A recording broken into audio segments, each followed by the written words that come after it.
Hello hi ನಮಸ್ತೆ ಎಲ್ಲರಿಗೂ ಶೀಲಾ ಪಾಕಶಾಲೆ ಮತ್ತು ಪಾಠಶಾಲೆಗೆ ಆತ್ಮೀಯವಾದಂತಹ ಸ್ವಾಗತ.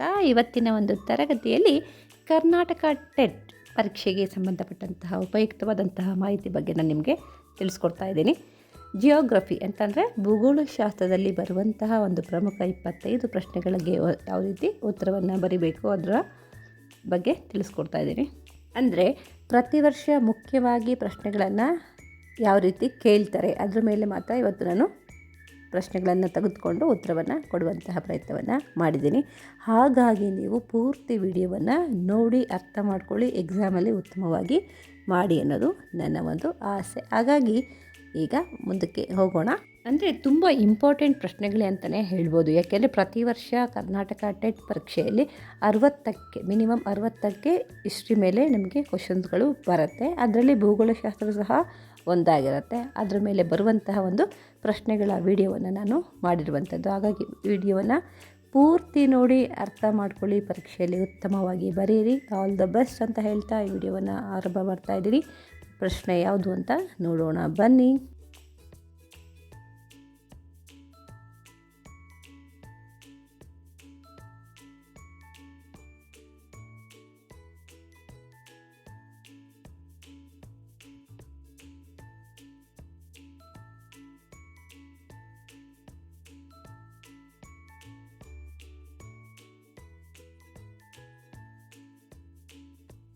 ಹಾಗಾದರೆ ಶುರು ಮಾಡೋಣ.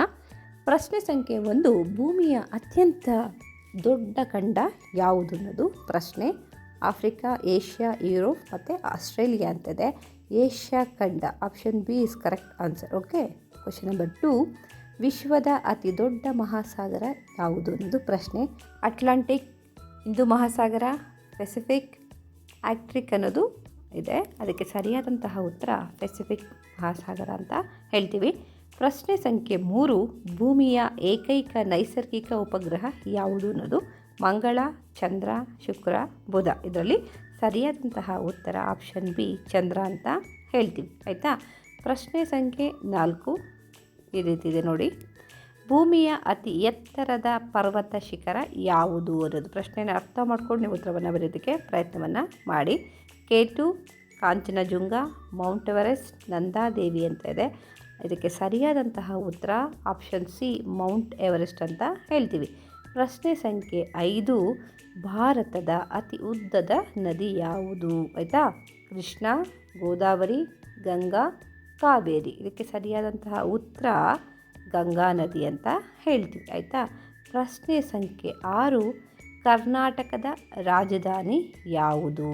ಮೈಸೂರು, ಹುಬ್ಬಳ್ಳಿ, ಬೆಂಗಳೂರು, ಬೆಳಗಾವಿ.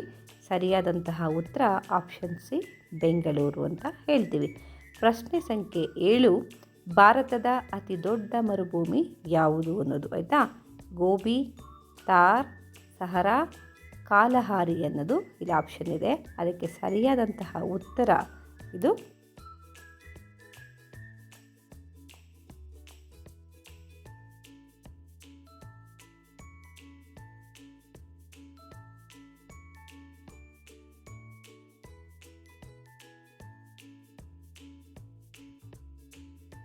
ಥಾರ್ ಮರುಭೂಮಿ ಆಗಿದೆ. ಪ್ರಶ್ನೆ ಸಂಖ್ಯೆ 8, ಭೂಮಿಯ ಸುಮಾರು ಎಷ್ಟು ಭಾಗ ನೀರಿನಿಂದ ಆವೃತವಾಗಿದೆ ಅಂತ ಇದೆ.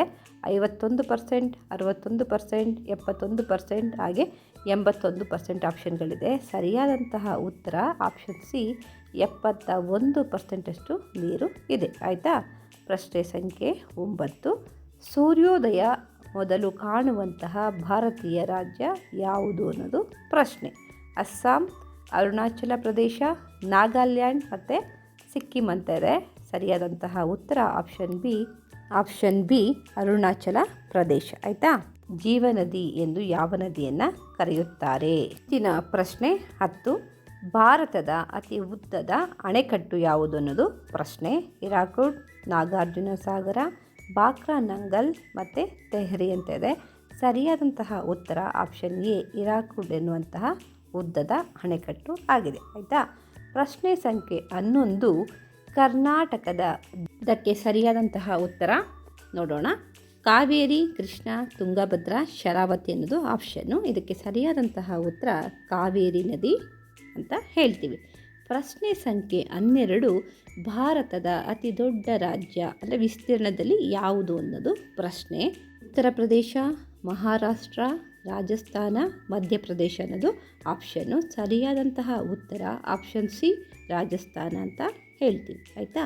ಮುಂದಿನ ಪ್ರಶ್ನೆ 13, ಭಾರತದ ಅತಿ ಚಿಕ್ಕ ರಾಜ್ಯ ಅಂದರೆ ವಿಸ್ತೀರ್ಣದಲ್ಲಿ ಚಿಕ್ಕದು ಯಾವುದು ಅನ್ನೋದು ಪ್ರಶ್ನೆ. ಗೋವಾ, ಸಿಕ್ಕಿಂ, ತ್ರಿಪುರಾ, ಮಿಜೋರಾಂ ಅನ್ನೋದು ಆಪ್ಷನ್ ಇದೆ. ಸರಿಯಾದಂತಹ ಉತ್ತರ ಆಪ್ಷನ್ ಎ, ಗೋವಾ ಅಂತ ಹೇಳ್ತೀವಿ. ಆಯಿತಾ. ಮುಂದಿನ ಪ್ರಶ್ನೆ 14, ಭೂಮಿಯ ವಾತಾವರಣದ ಅತಿ ಹೆಚ್ಚು ಪ್ರಮಾಣದ ಅನಿಲ ಯಾವುದು ಅನ್ನೋದು ಪ್ರಶ್ನೆ. ಆಯಿತಾ. ಆಮ್ಲಜನಕ, ಕಾರ್ಬನ್ ಡೈಆಕ್ಸೈಡ್, ನೈಟ್ರೋಜನ್ ಮತ್ತು ಹೈಡ್ರೋಜನ್ ಅನ್ನೋದು ಆಪ್ಷನ್ನು. ಆದರೆ ಇದಕ್ಕೆ ಸರಿಯಾದಂತಹ ಉತ್ತರ ಆಪ್ಷನ್ ಸಿ, ನೈಟ್ರೋಜನ್ ಅಂತ ಹೇಳ್ತೀವಿ. ಮುಂದಿನ ಪ್ರಶ್ನೆ 15, ವಿಶ್ವದ ಅತಿ ಉದ್ದದ ನದಿ ಯಾವುದು? ಆಯಿತಾ. ಅಮೆಜಾನ್, ನೈಲ್, ಯಾಂಗ್ಸ್ಟೇ, ಮಿಸ್ಸಿಸಿಪ್ಪಿ ಅನ್ನೋದು ಇಲ್ಲಿ ಆಪ್ಷನ್ ಇದೆ. ಅದಕ್ಕೆ ಸರಿಯಾದಂತಹ ಉತ್ತರ ಈ ನದಿಯನ್ನು ವಿಶ್ವದ ಅತಿ ಉದ್ದದ ನದಿ ಅಂತ ಹೇಳ್ತೀವಿ. ಆಯಿತಾ. ಪ್ರಶ್ನೆ 16, ಕರ್ನಾಟಕದ ಅತಿ ಎತ್ತರದ ಶಿಖರ ಯಾವುದು ಅನ್ನೋದು ಪ್ರಶ್ನೆ. ಮುಳ್ಳಯ್ಯನಗಿರಿ, ಕುಮಾರ ಪರ್ವತ, ಬಾಬಾ ಬುಡನ್ಗಿರಿ, ಕೊಡಚಾದ್ರಿ ಅಂತ ಹೇಳ್ತೀವಿ. ಇದಕ್ಕೆ ಸರಿಯಾದಂತಹ ಉತ್ತರ ಮುಳ್ಳಯ್ಯನಗಿರಿ ಅಂತ ಹೇಳ್ತೀವಿ. ಆಯಿತಾ. ಪ್ರಶ್ನೆ ಸಂಖ್ಯೆ 17, ಭಾರತದ ಅತಿ ಉದ್ದದ ಕರಾವಳಿ ಹೊಂದಿರುವ ರಾಜ್ಯ ಯಾವುದು? ಕರ್ನಾಟಕ, ತಮಿಳುನಾಡು, ಗುಜರಾತ್, ಕೇರಳ. ಇದಕ್ಕೆ ಸರಿಯಾದಂತಹ ಉತ್ತರ ಆಪ್ಷನ್ ಸಿ, ಗುಜರಾತ್ ಅಂತ ಹೇಳ್ತೀವಿ. ಆಯಿತಾ. ಪ್ರಶ್ನೆ ಸಂಖ್ಯೆ 18ಕ್ಕೆ ಹೋಗೋಣ. ಭೂಮಿಯ ಉಷ್ಣ ವಲಯವು ಯಾವ 2 ಅಕ್ಷಾಂಶಗಳ ನಡುವೆ ಇದೆ ಅನ್ನೋದು. ಆಯಿತಾ. 23.5 ಡಿಗ್ರಿ ಉತ್ತರ ಮತ್ತು 23.5 ಡಿಗ್ರಿ ದಕ್ಷಿಣ, 66.5 ಡಿಗ್ರಿ ಉತ್ತರ ಮತ್ತು 66.5 ಡಿಗ್ರಿ ದಕ್ಷಿಣ, 90 ಡಿಗ್ರಿ ಉತ್ತರ ಮತ್ತು 90 ಡಿಗ್ರಿ ದಕ್ಷಿಣ, 0 ಡಿಗ್ರಿ ಮತ್ತು 90 ಡಿಗ್ರಿ ಉತ್ತರ ಅಂತ ಹೇಳ್ತೀವಿ. ಆದರೆ ಅದಕ್ಕೆ ಸರಿಯಾದಂತಹ ಉತ್ತರ ಆಪ್ಷನ್ ಎ, 23.5 ಡಿಗ್ರಿ ಉತ್ತರ ಮತ್ತು 23.5 ಡಿಗ್ರಿ ದಕ್ಷಿಣ ಅಂತ ಹೇಳ್ತೀವಿ. ಆಯಿತಾ. ಮುಂದಿನ ಪ್ರಶ್ನೆಗೆ ಹೋಗೋಣ. ಪ್ರಶ್ನೆ ಸಂಖ್ಯೆ 19, ಭಾರತದ ದಕ್ಷಿಣ ತುದಿ ಯಾವುದು ಅನ್ನೋದು ಪ್ರಶ್ನೆ. ಅದಕ್ಕೆ ಆಪ್ಷನ್ ನೋಡೋಣ. ಕನ್ಯಾಕುಮಾರಿ, ಇಂದಿರಾ ಪಾಯಿಂಟ್, ರಾಮೇಶ್ವರಂ, ಪುದುಚೇರಿ ಅನ್ನೋದು ಆಪ್ಷನ್ನು. ಸರಿಯಾದಂತಹ ಉತ್ತರ ಆಪ್ಷನ್ ಬಿ. ಮುಂದಿನ ಪ್ರಶ್ನೆಗೆ ಹೋಗೋಣ. ಪ್ರಶ್ನೆ ಸಂಖ್ಯೆ 20, ಕರ್ನಾಟಕದ ಅತಿ ಉದ್ದದ ನದಿ ಯಾವುದು ಅನ್ನೋದು ಪ್ರಶ್ನೆ. ಆಪ್ಷನ್ ನೋಡೋಣ. ಕಾವೇರಿ, ಕೃಷ್ಣ, ತುಂಗಭದ್ರಾ, ಭೀಮಾ ನದಿ ಅನ್ನೋದು ಆಪ್ಷನ್ಗಳಿದೆ. ಇದಕ್ಕೆ ಸರಿಯಾದಂತಹ ಉತ್ತರ ಆಪ್ಷನ್ ಬಿ, ಕೃಷ್ಣ ನದಿ ಕರ್ನಾಟಕದ ಅತಿ ಉದ್ದದ ನದಿ ಅಂತಂದರೆ ನೀವು ಉತ್ತರವನ್ನು ಬರೀಬೇಕಾಗುತ್ತೆ. ಆಯಿತಾ. ಮುಂದಿನ ಪ್ರಶ್ನೆಗೆ ಹೋಗೋಣ. 21, ಭೂಮಿಯ ಆಕಾರ ಹೇಗಿದೆ ಅನ್ನೋದು ಪ್ರಶ್ನೆ. ಆಪ್ಷನ್ಗಳನ್ನ ನೋಡೋಣ. ಸಂಪೂರ್ಣ ಗೋಳಾಕಾರದಲ್ಲಿದೆ, ಚಪ್ಪಟೆ ರೂಪದಲ್ಲಿದೆ, ಧ್ರುವಗಳಲ್ಲಿ ಸ್ವಲ್ಪ ಚಪ್ಪಟೆ ಆಗಿರುವಂತಹ ಗೋಳ, ತ್ರಿಕೋನಾಕಾರ ಅಂತ ಇದೆ. ಇದಕ್ಕೆ ಸರಿಯಾದಂತಹ ಉತ್ತರ ನೋಡೋಣ. ಆಪ್ಷನ್ ಸಿ ಅಂತ ಸರಿಯಾದಂಥ ಉತ್ತರ ಅಂತ ಹೇಳ್ತೀವಿ. ಆಪ್ಷನ್ ಸಿ ಸರಿಯಾದಂತಹ ಉತ್ತರ. ಧ್ರುವಗಳಲ್ಲಿ ಸ್ವಲ್ಪ ಚಪ್ಪಟೆ ಆಗಿರುವಂತಹ ಗೋಳ ಅಂತ ಹೇಳ್ತೀವಿ. ಅದು ನಮ್ಮ ಭೂಮಿಯ ಆಕಾರ ಅಂತ ಹೇಳ್ತೀವಿ. ಆಯಿತಾ. ಮುಂದಿನ ಪ್ರಶ್ನೆ 22, ಭಾರತದ ಅತಿ ಎತ್ತರದ ಜಲಪಾತ ಯಾವುದು ಅನ್ನೋದು. ಆಯಿತಾ. ಆಪ್ಷನ್ ನೋಡೋಣ. ಜೋಗ ಜಲಪಾತ, ಕುಂಚಿಕಲ್ ಜಲಪಾತ, ಅತ್ತಿರಪ್ಪಳ್ಳಿ, ಹಾಗೆ ದೂದ್ಸಾಗರ ಅನ್ನೋದಿದೆ. ಇದಕ್ಕೆ ಸರಿಯಾದಂತಹ ಉತ್ತರ ಆಪ್ಷನ್ ಬಿ, ಕುಂಚಿಕಲ್ ಜಲಪಾತ ಅನ್ನೋದು ಭಾರತದ ಅತಿ ಎತ್ತರದ ಜಲಪಾತ ಅಂತ ಹೇಳ್ತೀವಿ. ಆಯಿತಾ. ಮುಂದಿನ ಪ್ರಶ್ನೆಯನ್ನು ನೋಡೋಣ. ಭಾರತದ ಮೊದಲ ರಾಷ್ಟ್ರೀಯ ಉದ್ಯಾನ ಯಾವುದು ಅನ್ನೋದು. ಆಯಿತಾ. ಆಪ್ಷನ್ ನೋಡಿ. ಬಂಡೀಪುರ, ಕಾಜಿರಂಗ, ಜಿಮ್ ಕಾರ್ಬೆಟ್, ಪೆರಿಯಾರ್ ಅನ್ನೋದು ಆಪ್ಷನ್ಗಳಿದೆ. ಅದಕ್ಕೆ ಸರಿಯಾದಂತಹ ಉತ್ತರ ಮೊದಲ ರಾಷ್ಟ್ರೀಯ ಉದ್ಯಾನ ಅಂತ ಅವ್ರು ಕೇಳಿರೋದು, ಹಾಗಾಗಿ ಅರ್ಥ ಮಾಡ್ಕೊಳ್ಳಿ.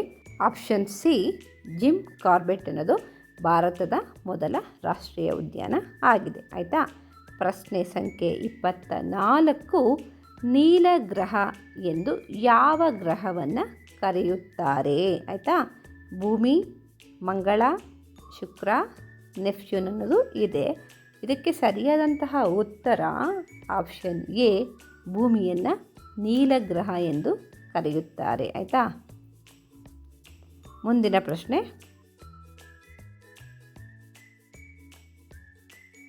ಪ್ರಶ್ನೆ ಸಂಖ್ಯೆ 25. ಆಯಿತಾ, ಭಾರತದಲ್ಲಿ ಅತಿ ಹೆಚ್ಚು ಮಳೆಯಾಗುವ ಸ್ಥಳ ಯಾವುದು ಅನ್ನೋದು ಪ್ರಶ್ನೆ. ತಿಳ್ಕೊಳ್ಳಿ, ಕರ್ನಾಟಕದಲ್ಲಿ ಕೇಳಿದ್ರೆ ಉತ್ತರ ನೀವು ಬೇರೆ ಬರೀಬೇಕಾಗತ್ತೆ. ಇಲ್ಲಿ ಕೇಳಿರೋದು ಭಾರತದಲ್ಲಿ ಅತಿ ಹೆಚ್ಚು ಮಳೆಯಾಗುವಂಥ ಒಂದು ಸ್ಥಳ ಯಾವುದು ಅಂತ ಥಿಂಕ್ ಮಾಡಿ ಉತ್ತರವನ್ನು ಬರೀಬೇಕಾಗತ್ತೆ. ಯಾಕೆಂದರೆ 4 ಆಪ್ಷನ್ಗಳನ್ನು ಕೊಟ್ಟಿರ್ತಾರೆ. ಆಪ್ಷನ್ಗಳನ್ನು ನಾವು ಸರಿಯಾಗಿ ಉತ್ತರ ಗೊತ್ತಿದ್ದರೆ ಮಾತ್ರ ಪಟ್ಟಂತ ಬರೆಯೋಕ್ಕೆ ಸಾಧ್ಯ.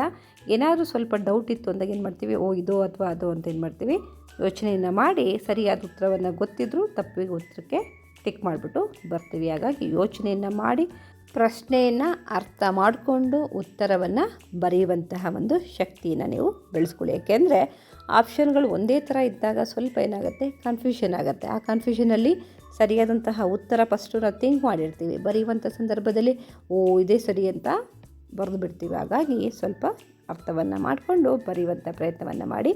ಆಯಿತಾ, ಇಷ್ಟು ಇವತ್ತು ನಾನು ನಿಮಗೆ ತಿಳಿಸಿರುವಂತಹ ಮಾಹಿತಿ. ಮತ್ತೆ ನಾಳೆ ಜಿಯೋಗ್ರಫಿಗೆ ಸಂಬಂಧಪಟ್ಟಂತಹ ಪ್ರಶ್ನೆಗಳನ್ನು ರೆಡಿ ಮಾಡ್ತೀನಿ.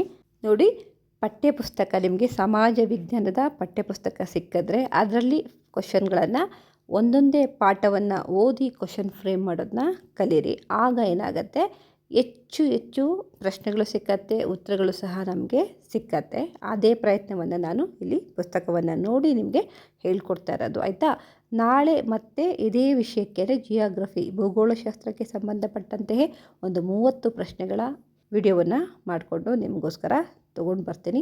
ಪರೀಕ್ಷಾರ್ಥಿಗಳು ಯಾರ್ಯಾರಿದ್ದೀರಾ ತುಂಬ ಚೆನ್ನಾಗಿ ಪರೀಕ್ಷೆಯನ್ನು ಮಾಡಿ. ಯಾಕೆಂದರೆ 60 ಅಂಕಕ್ಕೆ ಸಮಾಜ ವಿಜ್ಞಾನ ಇರುತ್ತೆ, ನೆನ್ಪಿಟ್ಕೊಳ್ಳಿ. ಇನ್ನು 30 ಅಂಕಕ್ಕೆ ಕನ್ನಡ, ಇನ್ನು 30 ಅಂಕಕ್ಕೆ ಇಂಗ್ಲೀಷ್ ಪರೀಕ್ಷೆ, ಹಾಗೆ ಇನ್ನು 30 ಅಂಕಕ್ಕೆ ಬೋಧನಾಶಾಸ್ತ್ರ ಹಾಗೂ ಮನೋವಿಜ್ಞಾನದ ಮೇಲೆ 30 ಅಂಕಗಳು ಅಂತ ಹೇಳಿದೆ. ಒಟ್ಟು 90 ಅಂಕಗಳನ್ನು ನಾವು ಪರೀಕ್ಷೆಯಲ್ಲಿ ತೆಗಿಬೇಕಾಗತ್ತೆ. 150 ಪ್ರಶ್ನೆಗಳಿಗೆ 90 ಅಂಕಗಳನ್ನು ನಾವು ತೆಗೆದ್ರೆ ಎಲಿಜಿಬಲ್ ಆಗ್ತೀವಿ. ಏನಾದ್ರು 88, 89 ಬಂದರೂ ಸಹ ಅದನ್ನು ಕನ್ಸಿಡರ್ ಮಾಡೋದಿಲ್ಲ. OBC ಅವರಿಗೆ 60% ಬರಲೇಬೇಕು ಅನ್ನೋದು ಕಡ್ಡಾಯ. ಹಾಗೆ ಕ್ಯಾಟಗರಿ 1 ಏನಿದ್ದಾರೆ ಅವ್ರುಗಳಿಗೆ 55% ಅಂತ ಹೇಳಿದ್ದಾರೆ, ಮೀಸಲಾತಿ ಇದೆ. ಅವರು ಬರೀ 82 ಅಂಕಗಳನ್ನು ತೆಗೆದ್ರೆ ಪಾಸ್ ಆಗ್ತಾರೆ. ಹಾಗಾಗಿ ಪ್ರತಿಯೊಬ್ಬರೂ ಸಹ ಪರೀಕ್ಷೆಗೆ ಚೆನ್ನಾಗಿ ಓದಿ ಉತ್ತಮವಾದಂತಹ ಅಂಕಗಳನ್ನು ತೆಗೀರಿ. ಯಾಕೆಂದರೆ ಕಡ್ಡಾಯವಾಗಿ ಪರೀಕ್ಷೆಯನ್ನು ಪಾಸ್ ಮಾಡಿಕೊಳ್ಬೇಕು ಅಂತ ಹೇಳಿದೆ. ಹಾಗಾಗಿ ಪರಿಶ್ರಮ ಚೆನ್ನಾಗಿತ್ತು ಅಂದರೆ ಉತ್ತಮವಾದಂತಹ ಫಲವನ್ನು ನಾವು ಖಂಡಿತ ಪಡಿಬೋದು. ಈ ವಿಡಿಯೋ ಇಷ್ಟ ಆಯಿತು ಅಂತಂದರೆ ಲೈಕ್ ಮಾಡಿ, ಶೇರ್ ಮಾಡಿ, ಕಮೆಂಟನ್ನು ಮಾಡಿ. ಹಾಗೆ ನಮ್ಮ ಚಾನಲ್ಗೆ ಇನ್ನೂ ಯಾರು ಸಬ್ಸ್ಕ್ರೈಬ್ ಆಗಿಲ್ಲ, ಸಬ್ಸ್ಕ್ರೈಬ್ ಆಗಿ. ಹೊಸ ವಿಡಿಯೋ ನೋಟಿಫಿಕೇಷನ್ಗೋಸ್ಕರ ಬೆಲ್ಲೈಕನ್ನ ಪ್ರೆಸ್ ಮಾಡಿ. ಆಯಿತಾ, ಅಷ್ಟೇ ಅಲ್ಲದೆ ಪ್ರತಿಯೊಂದು ಸ್ಪರ್ಧಾತ್ಮಕ ಪರೀಕ್ಷೆಗಳು ಏನಿದೆ ಅದಕ್ಕೆ ಸಂಬಂಧಪಟ್ಟಂತಹ ಇತಿಹಾಸ ಇರ್ಬೋದು, ಮನೋವಿಜ್ಞಾನ ಇರ್ಬೋದು, ಕನ್ನಡ ಇರ್ಬೋದು, ಹಾಗೆ ಕನ್ನಡ ಸಾಹಿತ್ಯಕ್ಕೆ ಸಂಬಂಧಪಟ್ಟಂತಹ ವ್ಯಾಕರಣ ಎಲ್ಲ ಪ್ರಶ್ನೋತ್ತರಗಳನ್ನು ಕೊಡುವಂತಹ ಪ್ರಯತ್ನ ನನ್ನದು. ಇದರ ಸದುಪಯೋಗವನ್ನು ನೀವು ಪಡಿಸ್ಕೊಳ್ಳಿ. ಆದಷ್ಟು ನಿಮ್ಮ ಸ್ನೇಹಿತರಿಗೂ ಸಹ ಶೇರ್ ಮಾಡಿ. ಯಾರೆಲ್ಲ ಸರ್ಕಾರಿ ಕೆಲಸವನ್ನು ಪಡಿಬೇಕು ಅನ್ನುವಂತಹ ಆಕಾಂಕ್ಷೆಯಲ್ಲಿದ್ದೀರಾ ಅವರಿಗೆ ಖಂಡಿತ ಉಪಯೋಗಕ್ಕೆ ಬರುತ್ತೆ. Thank you for watching. ಮತ್ತೆ ನಾಳೆ ಹೊಸ ವಿಡಿಯೋದೊಂದಿಗೆ ನಾನು ಬರ್ತೀನಿ. ಎಲ್ಲರಿಗೂ ಟೇಕ್ ಕೇರ್, ಬಾಯ್.